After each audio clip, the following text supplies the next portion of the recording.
talk paint mats. Now, first let me introduce you to our friend. This is Tippy. Please know this name I got from, I believe, Cassie Stevens. She's the one that calls her paintbrush Tippy. I've just made a large mascot. So I use this a lot of times to kind of introduce her paintbrush, where the handle is, where the danger zone is. Again, that was from Cassie Stevens.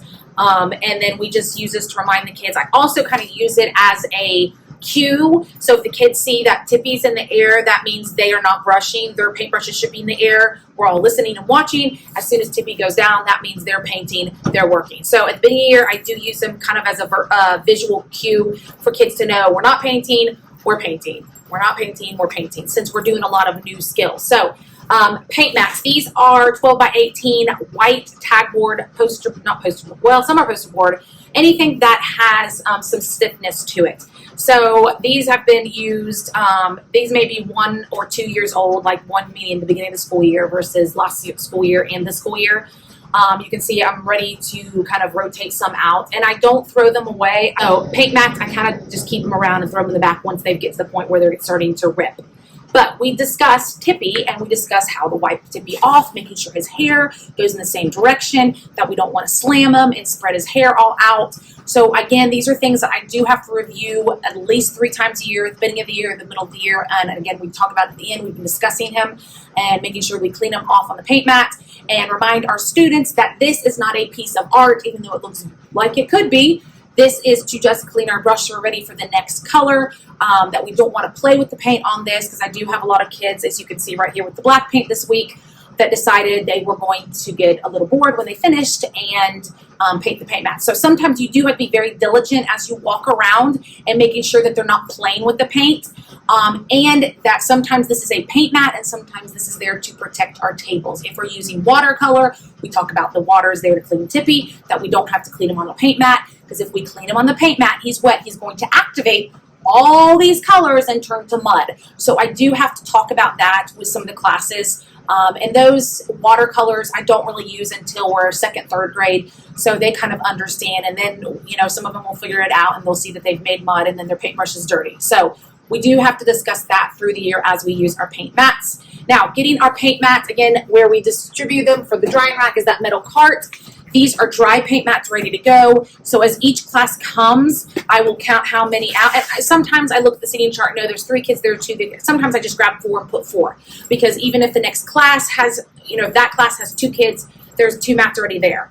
But I'll have a cart at every table, and every table has these things, which are color-coded. I guess these are folder holders, I don't know, something, magazine holders. But I got them, and I'll link them. These are actually connectable holders. These are Target.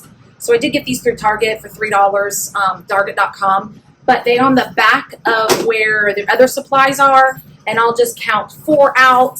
I'll kind of bend them, and they stay right in the back. So that way, as they enter, they're not on the table. Kindergarten, we start the year off, and I will leave the paint mats on the table. That way they haven't learned that. By mid-year, I'll start putting them on the back of the table so they'll understand this becomes a job for one of their table people. We call this the table captain. So if you are watching, I'll link the video of my classroom jobs. The table captain is responsible for getting the big paint mats. And I have to say that several times because they hear paint and they go straight back to the paint here. The big paint mats, the big piece of paper, I say, and put them out for your friends at your table. They do not return them here when they are done.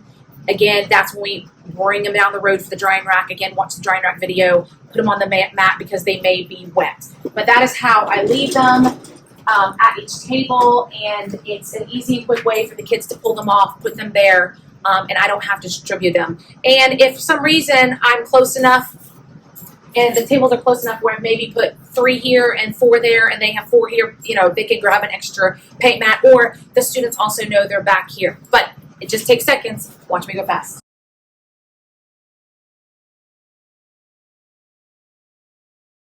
And then they're ready for the next group of painters. So paint mats are a great addition. I added probably 10 years ago to the art room. I had the dog bowls. I got tired of the water spills. I got tired of it just wasn't working. Like, my tables were a mess. The water was a mess. I got tired of water. So I literally cut water out of the art room completely. We don't use water unless we're using watercolor or tempera cakes. I do love the tempera cake, so we have been using a little more water than in the past, but again, they also know that if they don't see water, that's where it is. Sometimes I do have kids ask me, like, where's the water? And I have to remind them that's the paint mat. So I hope you enjoyed learning about our friend Tippy and how we learn about how to use him on the paint mat and using your paint mats to clean your brush.